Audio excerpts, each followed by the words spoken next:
আমি বলবো আজকে থেকে আপনারা প্রস্তুতি নিন, যেখানেই আমরা দেখবো, যেখানেই আমরা নবীর চরিত্র নিয়ে কোনো কটূক্তিমূলক বাক্য শুনবো, নবীর সিরাত নিয়ে কোনো বিকৃতি শুনবো, সেখানেই সেই সাতামে রাসূলকে আল্লাহর এই জমিনে জ্যান্ত পুঁতে ফেলবো, জ্যান্ত পুঁতে ফেলবো। কারণ আল্লাহর এই জমিনে কোন সাতামে রাসূলের বেঁচে থাকার অধিকার নাই, অধিকার নাই, অধিকার নাই। আজকে আমার বিষয়বস্তু হলো সিরাতুন নবী সাল্লাল্লাহু আলাইহি ওয়াসাল্লাম।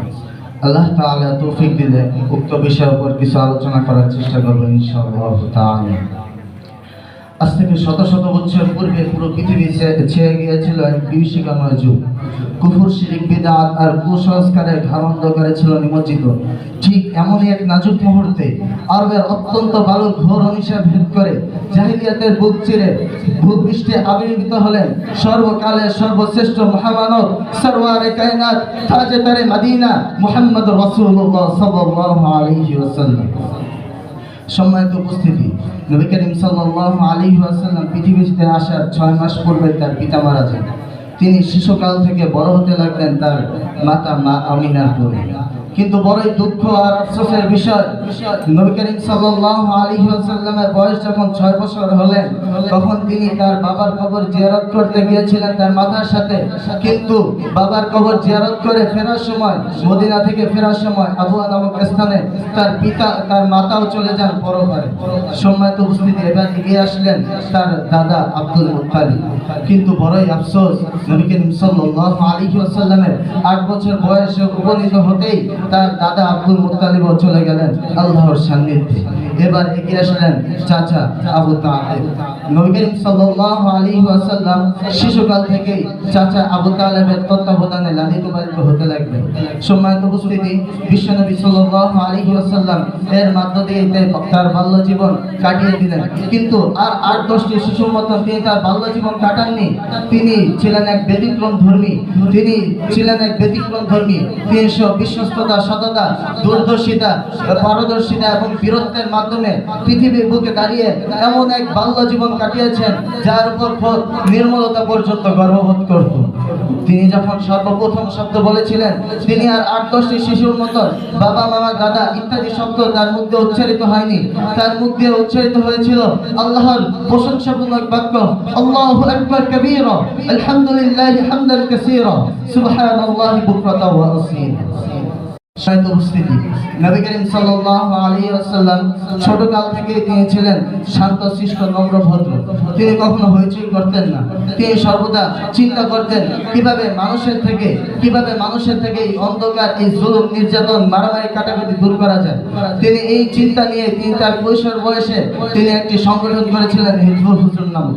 তাই এই সংগঠনের মাধ্যমে মক্কার কাফেররা পর্যন্ত নবী করিম সাল্লাল্লাহু আলাইহি ওয়াসাল্লামের সততা দেখে তাকে আলামিন উপাধিতে ভূষিত করেছিল।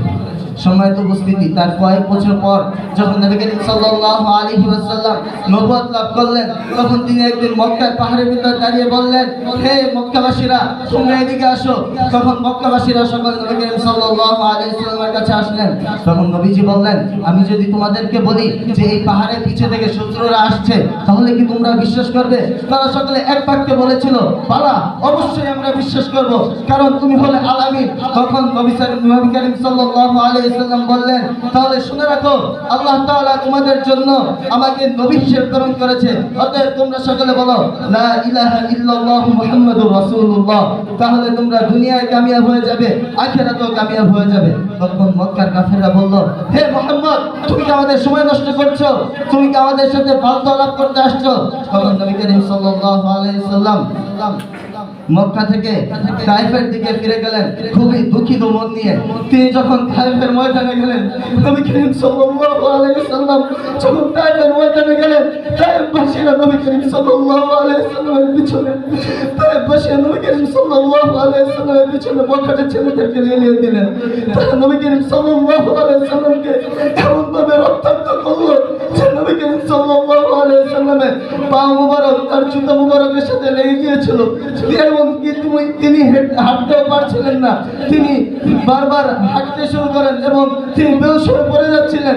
তখন এই দৃশ্য দেখে আসমানের ফেরেশতারা এসে বলল, হে আল্লাহর নবী, আপনি আমাদেরকে আদেশ করুন, আমরা এই ভূমি উল্টে দিয়ে দিব।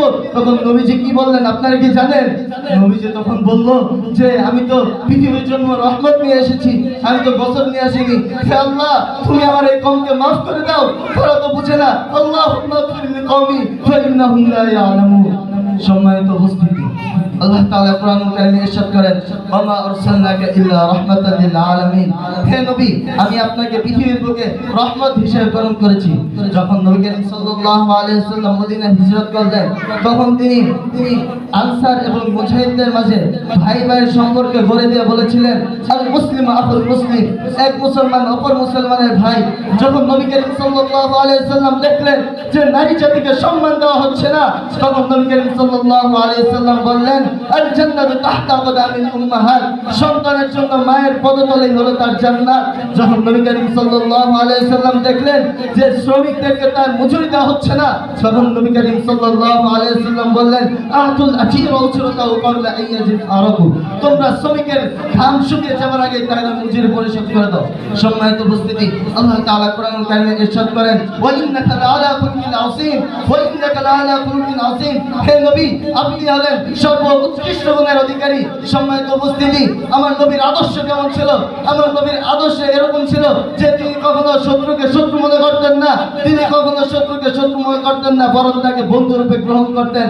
আর আমার নবীর আদর্শ দেখে শত শত হিন্দু, খ্রিস্টান, পুরোহিত তারা আমার নবীর আশিকের রাসূল হয়ে গিয়েছিলেন। কিন্তু বড় দুঃখ আর আফসোসের বিষয় হলো এই যুগের একদল নাস্তিক, মুরতাদ, বেঈমান তারা আমার নবীকে নিয়ে গালি দেয়, তারা আমার নবীর চরিত্রে কালিমা লেপন করে, তারা আমার নবীর সিরাত চরিত্র নিয়ে টানাটানি করে। আমি বলবো ওরা তো শুধু মুসলমানদের দুশমন নয়, ওরা গোটা বিশ্বের দুশমন, ওরা গোটা বিশ্ব মানবতার দুশমন।